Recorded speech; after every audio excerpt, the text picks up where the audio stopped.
महापुरुषति चरणारविंदम। राम बिहारा नाम की एक अनपढ़ गंवार भक्त हुए, जिन्होंने केवल सेवा और भाव भावना से भगवत प्राप्ति कर ली।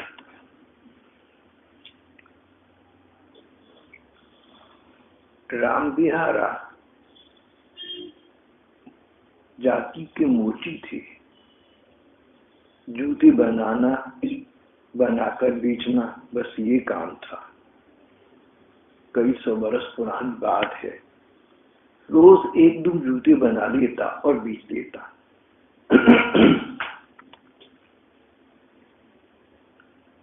गरीब था पर दिल का अमीर था। ये पहली वस्तु थी जिसने उसको भगवान की प्रति प्रियता का पात्र बना दिया। मेहनती आदमी था, निर्धन था। निर्धनता के बावजूद भूखे निर्वस्त्र लोगों के लिए, आने जाने वालों के लिए उसका हाथ, उसका दिल हमेशा खुला रहता। अपने पास पैसा नहीं था, लेकिन जो थोड़ा बहुत पैसा कमाता, 1-2 रुपया रोज अधिक से अधिक, तो वो अपनी अपेक्षा अपने से अधिक निर्धन और अपने से अधिक आवश्यकताग्रस्त लोगों पर पहले लगा देता। जैसे बच्चों को प्यार करने वाली माता पिता अपना तन पीठ काटकर अपनी जैसे पैसे की गई, मेहनत से की गई कमाई अपने पर व्यय न करके बच्चों पर कर देती हैं, सुखपूर्वक कर देती हैं, प्रसन्नता से कर देती हैं। राम बिहारा का ये व्यवहार केवल अपने परिवार तक सीमित नहीं था। उसका तो सारा संसार ही परिवार था। जो आवश्यकताग्रस्त मिल जाए, जो निर्धन मिल जाए, जिसके पास पैसे न हो, खाने को अन्न न हो, पहनने को वस्त्र न हो, प्रयत्न करता था अपने से पहले उनकी सेवा और सहायता करने का। तो जैसा प्रसंग कई बार यहाँ पाठ में आता है, जैसे बच्चे की सेवा करो तो माँ प्रसन्न होती है, ऐसे अपने से अधिक निर्धन और अपने से अधिक आवश्यकताग्रस्त जनों की सेवा करने से अपनी 2 पैसे कमाई वो भी उन पर लगा देने से राम बिहारा भगवान की कृपा दृष्टि का पात्र बन गया। भगवत प्राप्ति के लिए 2 बातें नितांत आवश्यक है। पहली बात सेवा सहायता, आवश्यकताग्रस्त और निर्धन जनों की सेवा सहायता करना भगवान की प्राप्ति की ओर पहुंचाता है। पर केवल इतना करना और अधिक कुछ नहीं करना पुण्य कर्म है। इसका फल इस जन्म में आगे जाकर या अगले जन्म में कभी सुख प्रदान करना है। पुण्य कर्म से मनुष्य को कर्म के फल स्वरूप सुख की प्राप्ति होती है। लेकिन जब इस प्रकार की सेवा सहायता के साथ साथ एक दूसरा कार्य व्यक्ति करे, भगवान का भजन, भगवान का स्मरण, भगवान का ध्यान, तन्मयता कहो, भगवान में मन का लीन होना, लगना कहो, तो फिर 2 बातें मिल जाएं तो भगवान इतने प्रसन्न होते हैं कि अपनी प्राप्ति उस भक्त को करा देते हैं। फिर सेवा सहायता के पुण्य कर्म के द्वारा उसके लौकिक सुखों की प्राप्ति हुई आवश्यक नहीं है, हो सकता है हो, लेकिन उसका ये सेवा कार्य, उसका ये पुण्य कार्य भगवान की सेवा पर नत हो जाता है। उसकी सेवा का फल भगवान उसे अपनी प्राप्ति करा के प्रदान करते हैं। अपनी प्रसन्नता प्रदान करती हैं, अपना कृपा कटाक्ष प्रदान करती हैं। राम बिहारा निर्धन होते हुए उदार था और पढ़ा लिखा बिल्कुल नहीं था, पर कोई आते जाते महात्मा मिले, सच्चे महात्मा थे। इसकी स्थिति देखी तो इसको बहुत पहले ही उन्होंने कह दिया था कि राम बिहारा,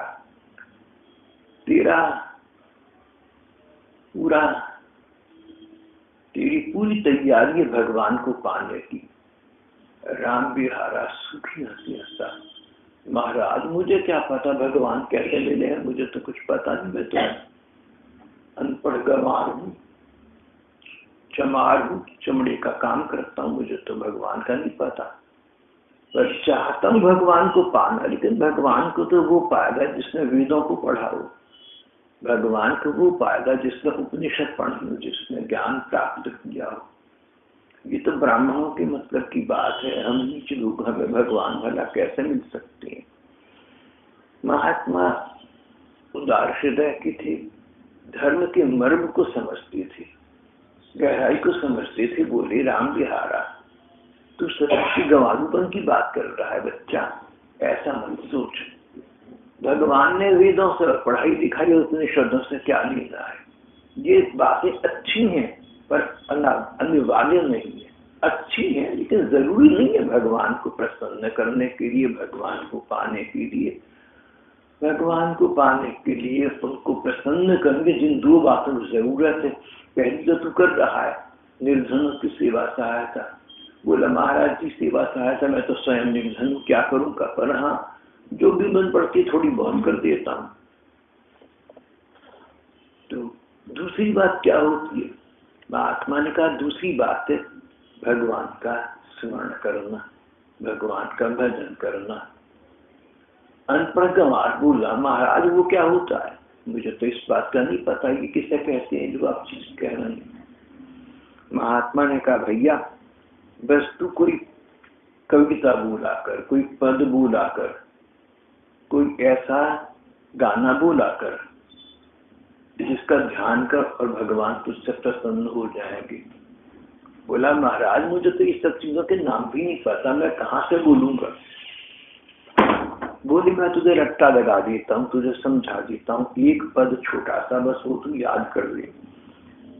सधीरे सधीरे समीर बहई जमुना तीर, धीरे धीरे यमुना के किनारे पर हल्की हल्की हवा बह रही है।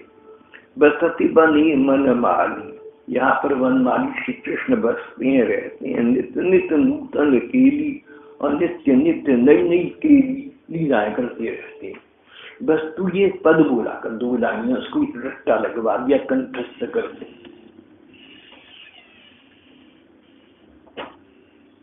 शुरू की बात है, एक बार मैं वृंदावन गया तो वहां की कई महात्मा कहने लगे भाई तुम तो अंग्रेजी बहुत जानती हो। मैंने कहा जी बहुत तो नहीं, लेकिन काम चला तो जानता हूँ। तो कहने लगे हमने सुना तुम अंग्रेजी बहुत बोलती हो। मैंने कहा हाँ जी बोलता हूँ, मुझे प्यारी लगती है अंग्रेजी, ये तो मेरी प्रियतमा है, मेरी प्रेयसी है, तो क्यों नहीं बोलूंगा। एक बार किसी ने मुझसे पूछा कि जब अंग्रेजी तुम्हारी प्रेयसी प्रियतमा है तो हिंदी क्या है। मैंने कहा हिंदी तो माँ है, उसने मुझे जन्म दिया है, मैं तो उसके साथ बंधा हुआ हूँ जीवन भर के लिए, हिंदी तो मेरी माँ है। चलो तो वो कहने लगे कि अच्छा तुम अंग्रेजी जानती हो और बोलते हो, हम एक साधु दिखाएंगे, ज्यादा पढ़ावा नहीं है, देखने में सुंदर है लेकिन अनपढ़ गंवार है, अंग्रेजी तुमसे अच्छी बोलेगा, तुम समझ भी नहीं पाओगे क्या बोल रहा है, इतनी अंग्रेजों की तरह गोल गोल मुंह बनाकर बोलता है। ठीक है, तो उन्होंने उनको बुलाया, बोलिए भैया घनश्याम भैया, घनश्याम भैया श्याम भाई साहब आए हैं, इनको तुम अंग्रेजी बोल के सुनाओ।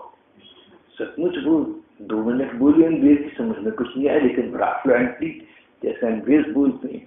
तो मेरी बड़ी बहन थी, वो हंसने लगी, बोली ये रट्टा लगाया हुआ है, कोई चीज कहीं को नहीं पता क्या बोल रहे हैं।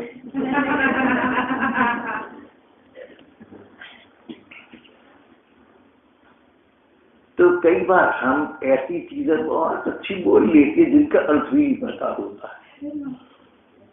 राम बिहारा उसने उन महात्मा से सीख कर ये 2 कविता बंगाली की 2 पंक्तियां कंठस्थ करने याद रट्टा लगा लिया।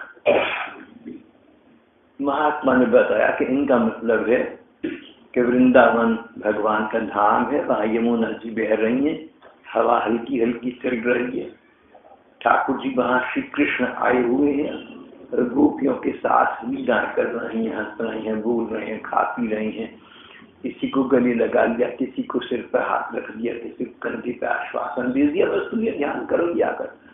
बोला जी इतना तो कर लूंगा, ज्यादा मेरी बस का रूंगे। बोले भैया ये तो बहुत है जो तू कर लेगा। राम बिहारा पर उन महात्मा की इस बात का बड़ा गहरा प्रभाव पड़ा, इतना गहरा प्रभाव पड़ा कि वो ये पंक्तियां दोहराता रहता और उसको लगता कि भगवान का दिव्य वृंदावन है, बड़ा सुंदर प्राकृतिक सुषमा का संचार हो रहा है, पेड़ पौधे पत्ते फूल, यमुना जी का किनारा, कर कर करके केलोलिनी नदी यमुना जी प्रवाहित हो रही है और उसके तीर पर, उसके तट पर श्री कृष्ण गोपिकाओं के साथ कभी नृत्य करते हैं, कभी हाथ पर हाथ करते हैं, कभी विनोद कर रहे हैं। उसको ऐसा सरूर सवार हो गया, ऐसा उन्माद हो गया, ऐसा पागलपन हो गया कि बस उसकी आंखों के सामने ये दृश्य नृत्य करता रहता। ऐसा क्यों हो गया? राम बिहारा, कई कहते हैं कि संत कृपा से सब कुछ हो जाता है। जो महात्मा मिले उनमें अपनी शक्ति थी, राम नाम की शक्ति थी, अध्यात्म की शक्ति थी और इसके प्रति उनका स्नेह भाव था, कृपा भाव था, क्योंकि ये निर्धनों की सहायता अपने से अधिक करता था। तो उन महात्मा को इसके प्रति करुणा आई, इसके प्रति स्नेह संचार हुआ और उन्होंने जो इससे बातचीत की उसको देखा, उनके दृष्टिदान से, उनकी कृपा दृष्टि से इसके अंदर भगवत प्रेम का संचार हो गया। भागवत में लिखा है कि बड़े बड़े तीर्थों को तो बार बार सेवन करो तब कहीं जाकर कभी फल देंगे, लेकिन संतों की कृपा दृष्टि, उनकी ओर दर्शन करो, दृष्टिपात करो श्रद्धा से, भावना से, तो तुम्हें वही वस्तु प्राप्त हो जाएगी। ऐसा भागवत में 2 स्थानों पर आया है। तो कई महात्माओं का कहना है कि जो महात्मा राम बिहारा को मिले वो इस प्रकार के अध्यात्मनिष्ठ थे, अध्यात्म विद्या निवृत्त कामा, संसार से विरक्त, भगवान में अनुरक्त उन महात्मा के हृदय का इसके प्रति आकर्षण हुआ तो और क्या चाहिए।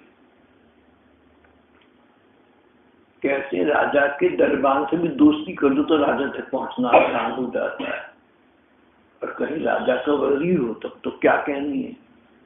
यहाँ पर एक भगवत भक्त का कृपा प्रसाद राम बिहारा ने प्राप्त कर लिया था।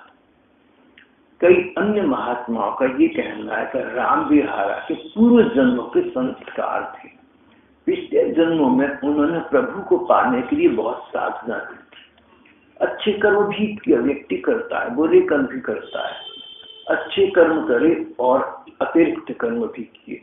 अतिरिक्त कर्मों का फल तो ये कि अनपढ़ गंवार पैदा हुआ, ऐसे इलाके में हुआ, ऐसा हुआ।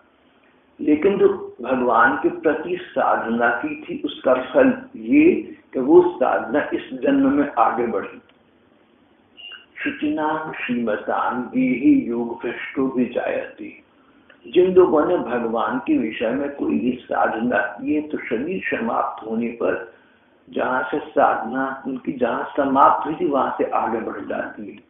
मान लो 50 हो चुकी साधना तो अगले दिन में 51 से शुरू हो जाएगी, दोबारा शुरू नहीं करनी पड़ेगी। तो जैसे प्याला लबालब भरा हो, ठेस लगते ही छलक उठता है, ऐसे कई लोग पूर्व कर्मों के ऐसे संस्कार लेकर आते हैं। क्या कोई इस प्रकार का संयोग हो जाए जैसा राम बिहारा का एक महात्मा से हो गया तो हृदय का वो प्रेम रस छलक उठा। श्री कृष्ण प्रसन्न हुए, उनकी प्राप्ति हो गई। तीसरा मत ये है कि दोनों बातें होनी चाहिए, अपने संस्कार भी हों, अगर अपने संस्कार ना हो तो कुछ भी नहीं हो पाता। रामकृष्ण परमहंस कितने उच्च कोटि के चमत्कारी महात्मा थे। चैतन्य महाप्रभु से बड़ा कौन होगा। इनके जीवन में जो लोग आए सभी तो भक्ति मार्ग नहीं बन गए, संस्कार ही नहीं थे। हजारों लोग मिले, लाखों लोग मिले, लेकिन इनके संपर्क में आकर जो निखर कर आई, भक्ति मार्ग में उभर कर आई, 100-500 तो नहीं थे, लाखों हजारों तो नहीं थे। तो किसी भी महापुरुष के संपर्क में आने पर सभी लोग महापुरुष ही बन जाते, कोई गुनेटी नहीं बन जाते।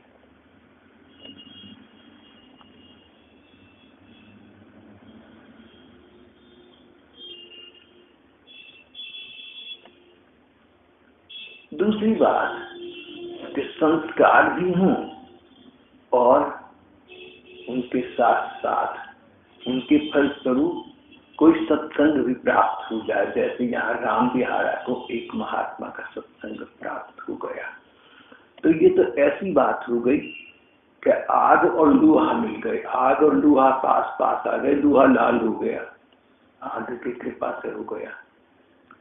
पारस और लोहा पास पास आ गए, पारस ने लोहे को भी स्वर्ण बना दिया। तो दोनों बातें मिल जाए, संस्कार और सत्संग, तो भगवत प्राप्ति सुलभ हो जाती है। राम बिहारा के साथ ऐसा कुछ हुआ। आज से कई सौ बरस पहले संस्कृत के बहुत बड़े संत कवि जयदेव हुए। जयदेव की रचना गीत गोविंद भक्ति साहित्य में सर्वोच्च स्थान प्राप्त कर चुकी है। उसमें एक पद है, धीर समीरे यमुना तीरे वसति वने वनमाली। धीर समीरे यमुना तीरे वसति वने वनमाली। वनमाला झाड़ते हुए श्री कृष्ण धीर समीरे, हल्की हल्की समीर वायु चल रही है, यमुना तीरे, यमुना जी के तट पर विहार कर रहे हैं, घूम रहे हैं, सैर सपाटा कर रहे हैं, भ्रमण परिभ्रमण कर रहे हैं। श्री कृष्ण का परिभ्रमण कई बार परिरंभण में परिवर्तित हो जाता है। गोपिकाओं के साथ उनकी प्रणय लीला का उद्घाटन आरंभ हो जाता है। गीत गोविंद के इस पद के आधार पर बंगाली में ये कविता बनी, जिसकी 2 पंक्तियां महात्मा ने राम बिहारा को कंठस्थ करा दी, रट्टा लगा दी। अगर एक व्यक्ति वेद याद कर ले, तो वेदों की बड़ी महिमा है। अगर एक व्यक्ति चारों वेद याद कर दे लेकिन भावना नहीं है तो व्यर्थ है, तो कोई लाभ नहीं हुआ। जैसे गधी पर बूझा लाद दो वेदों का, तो गधी को क्या लाभ है। गधी पर वेदों का वेद 4 वेद लाद दो बूझा तो महसूस होगा, लाभ तो गधे को कुछ नहीं है। मेरी बहन कहती थी, तू वो गधा है जिस पर वेद का भार लगा हुआ है। मैंने कहा वो कैसे? बोली तुझे ज्ञान बहुत है लेकिन तू जीवन में लाता नहीं, तो किस बात का तू है। बोली गधे पर वेद लाद दो बूझा तो उठाया, लाभ कुछ भी नहीं हुआ। तो एक दिन मैंने उनसे पूछा कि भाई मैं गधा हूँ, वेद पर वेद लदे हुए? नहीं, मेरे से बहुत बड़ी थी, माँ की तरफ से थी। हम उन्हें बूबू कहते थे। बोली श्याम तेरा ये हिसाब है, क्या तुझे कहूँ? बोली मेरे पास तो अच्छे अच्छे भक्त बालक आते, लड़के आते हैं, सब अच्छे हैं। बोली तेरी चादर जो है अगर रंग बिरंगी हो और उस पर एक पेन का नीला निशान लग जाए, पता नहीं लगने का। चादर पहले रंग बिरंगी है, नीले रंग तो बहुत है उसमें, क्या पता। तेरी चादर भुग्गा सफेद है, उस पर अगर पेंसिल का निशान दूर से दिख जाएगा, इसके तुझे कहते। ऐसा उन्होंने मुझे प्रोत्साहित करने के लिए कहा। तो राम बिहारा, इसमें तो दोनों बातें मिल गई, संस्कार और संत कृपा। ये पद बोलने लगा, केवल कंठस्थ नहीं थी, रट्टा नहीं था, पुस्तकीय ज्ञान नहीं था। ये नहीं कहती तुम भागवत के श्लोक बोलो और तुम वेदों की ऋचाएं बोलो, मन में कुछ भी नहीं, तो कोई लाभ नहीं है। लेकिन ये तो 2 पंक्तियां मुंगाली में बोलता था छोटी सी, और उन्हीं के स्मरण में डूबा रहता था। संसार से खोया खोया सा रहने लगा।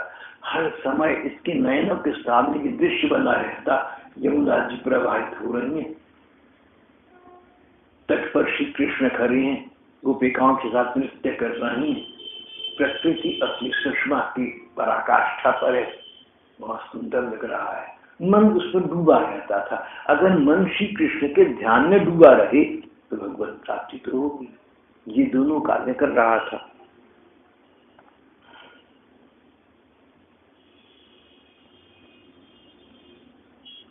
एक बार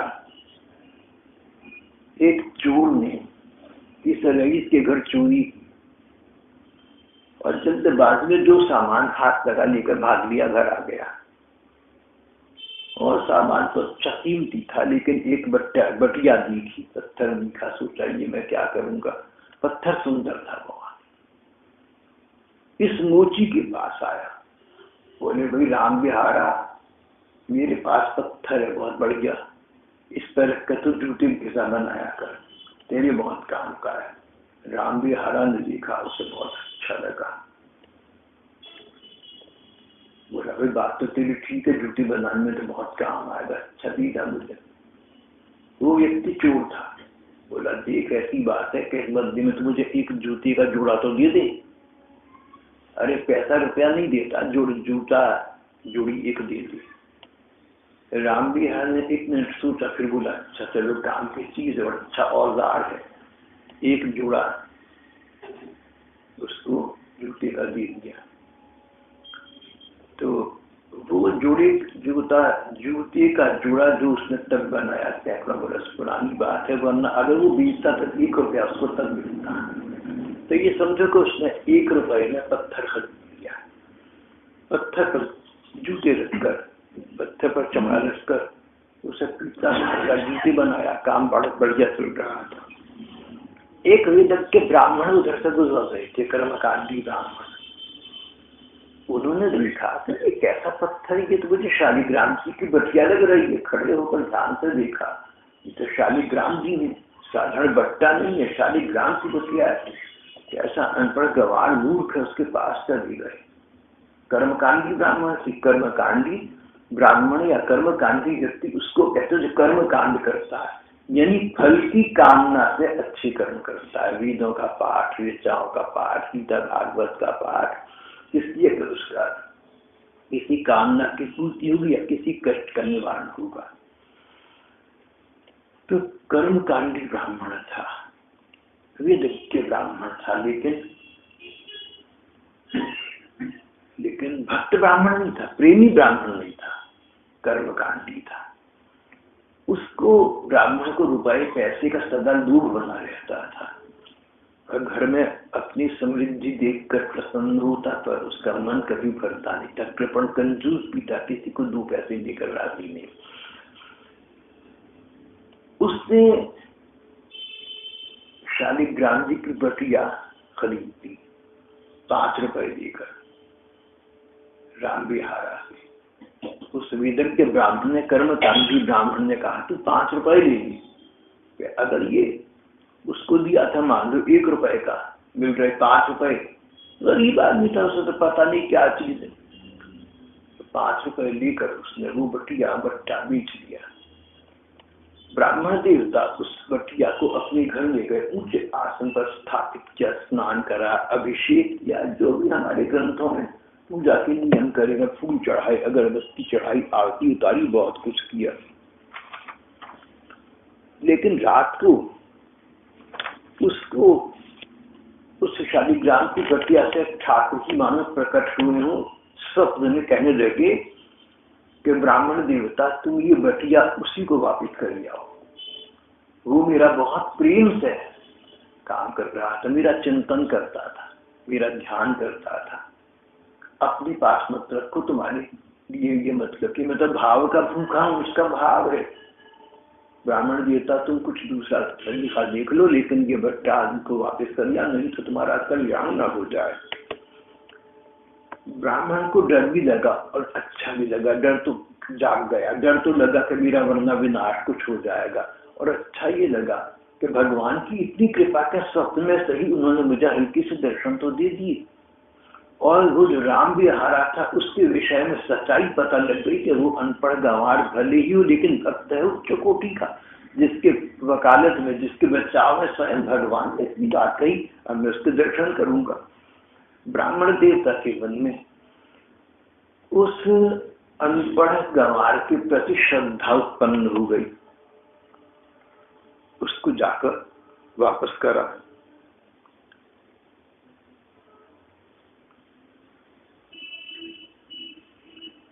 राम बिहारा को सारी बात ब्राह्मण देवता ने बताई। वो रोने लगा, बोला पंडित जी मुझे इन बातों का क्या पता, मैं तो मूर्ख नीच और पतित हूँ। दिन रात चमड़ी से काम, शौच सदाचार का शुद्धि अशुद्धि का मुझे पता नहीं। मेरे शरीर से इतनी दुर्गंध आती का पेट और भूत भी दूर भाग जाए। शराब और मांस मेरा रोज का खाना है, मुझसे अधिक गिरा कौन हो सकता है। तो भगवान ने आपको दर्शन दिया, आप ऐसा कह रहे हैं तो भाई आपकी कृपा होगी, भगवान की कृपा है, नहीं तो भगवान भला मुझे क्या दर्शन देंगे। मैं तो उनका बस ध्यान ही करता रहता हूँ। पर एक मुझे महात्मा ने बताया था कि जमुना जी के किनारे वृंदावन में कृष्ण लीला कर रहे हैं, बस वो देखता रहता, मुझे साधन भजन पूजा पाठ कुछ भी नहीं आता।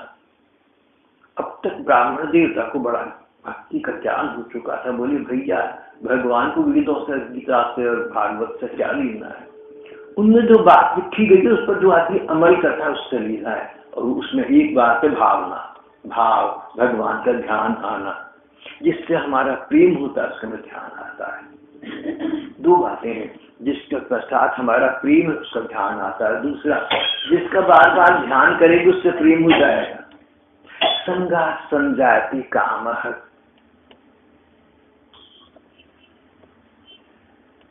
तो ये तो अन्योन्याश्रित है वस्तु। ब्राह्मण देवता ने कहा राम बिहारा तुम धन्य हो गए, तुम्हें भगवान अवश्य मिलेंगे, मेरा तुम्हें आशीर्वाद है। लेकिन बदले में मैं चाहता हूँ तुम भी ऊंचे दर्जे के भक्त हो, भगवान के तुम मन में निवास करते हो, भगवान के तुम ध्यान में हो, तो तुम भी तो मुझे आशीर्वाद दो। राम बिहारा ने ब्राह्मण देवता के पांव पकड़ लिए। बोले ब्राह्मण देवता मैं क्या जानूंगा आशीर्वाद देना, बाकी भगवान आपका तो भला करेगा, आप तो ज्ञान नहीं आती। दोनों एक दूसरे के पांव पकड़ गए। जब वापस आ गए शालिग्राम जी और उसको पता चल गया कि भगवान का एक रूप है, उस ब्राह्मण से पता लगा, तब से राम बिहारा ने मूसी का काम छोड़ दिया, गले में तुलसी की माला पहन ली, पांव में घुंघरू, हाथ में करताल बजाते नृत्य करते हुए गीत गोविंद का पद गा गा कर प्रभु को रिझाने लगा। कभी भाव में डूब कर नृत्य करता, कभी भगवान की भाव माधुरी लिखता। उसकी आंखों से प्रेम के आंसू बहते रहते, अंग अंग पुलकित होता।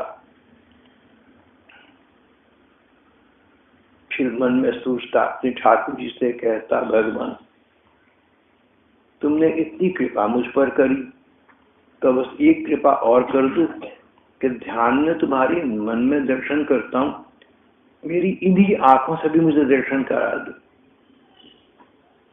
देखो तुम्हें निरंतर अपने हृदय में तुम्हारा दर्शन तो मैं करने लगा, सो तो हो गया, पर इन भौतिक आंखों के सामने प्रत्यक्ष आ जाओ, जैसे संसार दिखता हूँ ऐसे तुम्हारी छवि दिख जाए। मैं तुमसे कुछ नहीं चाहता, मैं तुमसे क्या चाहता हूँ, मैं तो कुछ भी नहीं चाहता। भगवान तुम मेरी पात्रता अपात्रता का विचार न करो, मेरी योग्यता अयोग्यता ना देखो, बस अपनी कृपा, अपनी स्वाभाविक कृपा से तुम मेरे पर कृपा कर दो, दर्शन देकर मुझे कृतार्थ कर दो प्रभु। मूर्ति राम बिहारा की शालिग्राम पूजा इस प्रकार चलती रही। उसकी उत्कंठा बढ़ती गई, उत्कंठा भगवान के दर्शन करने की इच्छा बढ़ती गई, इतनी बढ़ गई कि अब उसको खाना सोना भूल गया।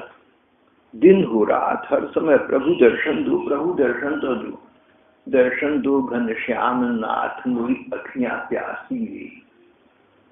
मंदिर मंदिर मूरत तेरी, फिर भी न दिखी सूरत तेरी।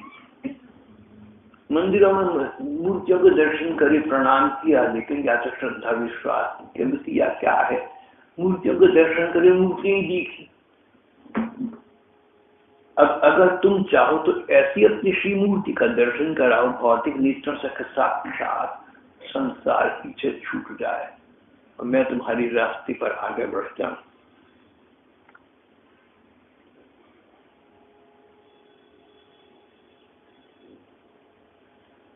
मोती राम बिहारा अब दुखी रहने लगा, अब भावग्रस्त रहने लगा। उसको भगवान की अनुपस्थिति खलने लगी, भगवान की प्रतीक्षा करने लगा, अन्वेषण करने लगा। जहां देखता लगता कि यहीं से भगवान शायद आ जाएंगे, कहीं आसमान से आ जाएंगे, कहीं पेड़ से कूदेंगे, कभी मुझे मिल जाएंगे, क्या पता कब मेरे कमरे में आ जाए, मेरी कोठरी में आ जाए।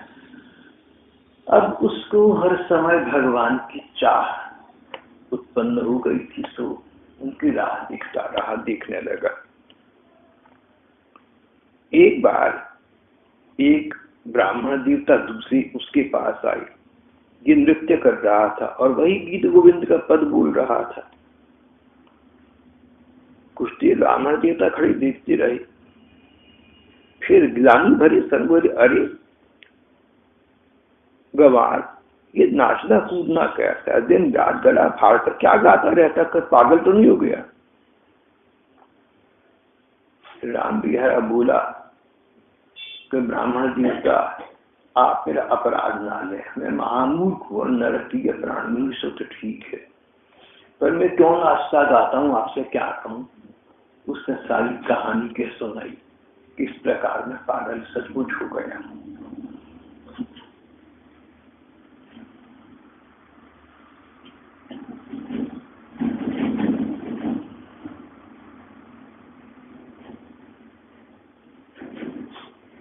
बस अब तो ये है कि आप तो ब्राह्मण हैं, आप तो ब्राह्मण देवता हैं, बताओ मुझे, क्या भगवान मुझे दर्शन दे देंगे?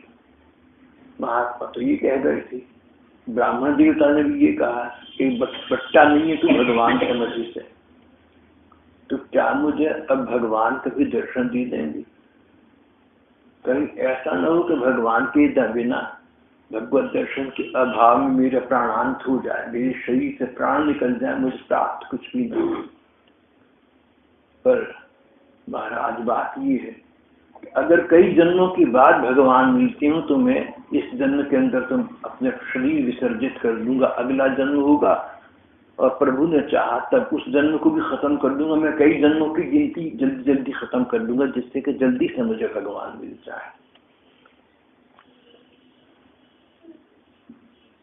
बोले तुझे भगवान नहीं मिले फिर भी तो तू क्या करेगा? बोला मैं इस जीवन को भी समाप्त कर दूंगा। प्राण जैसे कंठ तक आ गए। राम बिहारा ऐसा कहते कहते अधीर हो गया, रो पड़ा। वो ब्राह्मण देवता जली पर नमक छिड़कते हुए बोले, अरे मूर्ति, बोने आसमान को छूना चाहे? ऊंट नहीं छू सकता, तू तो बौना है, ऊंट से बौना तू, और तू आसमान छुएगा? बेवकूफी की बातें करना, बड़े बड़े साधु संत दर्शन प्राप्त करते, तो जब ये कभी मिलने वाला नहीं, तो पागलपन छोड़ के 4 पैसे कमा के अपने आराम से रहे।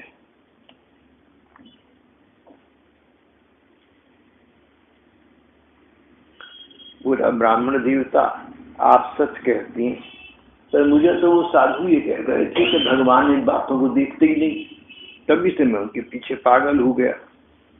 अब अगर वो मुझे दर्शन नहीं देते तो मैं आत्महत्या कर लूंगा, उनके विरह की अग्नि में अपनी आहुति दे दूंगा। इस प्रकार बार बार मर मर कर किसी न किसी दिन में तो उनके दर्शन पा जाऊंगा। रामदास के, राम बिहारा के आंखों में झरझर आंसू बहने लगे और अब उसे लगा कि ये ठीक कहती है, भला मुझे भगवान क्यों दर्शन दे कि प्राण छटपटाने लगे। घबराहट और निराशा में बेहोश होने लगा। अभी गिर पड़ने को तत्पर था कि ब्राह्मण देवता भगवान के रूप में प्रकट हो गए। भगवान ही ब्राह्मण के रूप में आए थे। भगवान ब्राह्मण देवता भगवान इसके सामने साक्षात प्रकट हो, बोले राम तेरा जीवन धन्य है, तेरे भाव के आगे मैं बिक चुका, मैं तो तेरे आदि हूँ, आंखें खोल कर देख तेरे सामने खड़ा हूँ। तूने मुझे चाहा तो मिल गया। भैया तेरी बात ठीक है, साधु ने ठीक कहा था, मैं चाह से मिलता हूँ, बाकी ज्ञान की बातों से मेरे मिलने का ताल्लुक नहीं है। वो तभी ठीक है जब उनसे आदमी मेरे रास्ते पर चले, मगर तू तो मेरे रास्ते पर पहले चल रहा है, इसलिए तेरी प्राप्ति तो मैं स्वयं करना चाहता हूँ। जैसे तू मुझे चाहता है ऐसे मैं भी तुझे चाहता हूँ। राम बिहारा आनंद के सागर में डूब गया। देखते देखते भगवान अंतर्धान हो गए। एक बार उनको देखकर राम बिहारा की साध और भी बढ़ गई। अब उसके मन में सुख दुख एक साथ इकट्ठे हो गए। सुख इस बात के ठाकुर ने प्रत्यक्ष दर्शन उसको इन्हीं आंखों से दिए थे, और दुख इस बात के दुख तो हो गए, अंतर्धान हो गए, अब कभी मिलेंगे इस जीवन के पश्चात। पर अब वो अनन्यता के साथ एकमात्र इन भगवान के भाव में खोया रहने लगा।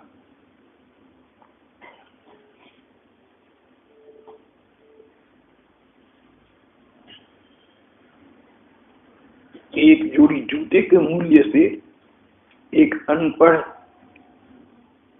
चमार ने भगवान को खरीद लिया। इसी प्रकार व्यक्ति मात्र को भाव भावना होने पर और जीव मात्र के प्रति व्यावहारिक होना होने पर स्वयं भगवान की प्राप्ति हो जाती है। तदेव साध्यताम, यही साध करो, यही साधना करो, यही सर्वस्व है।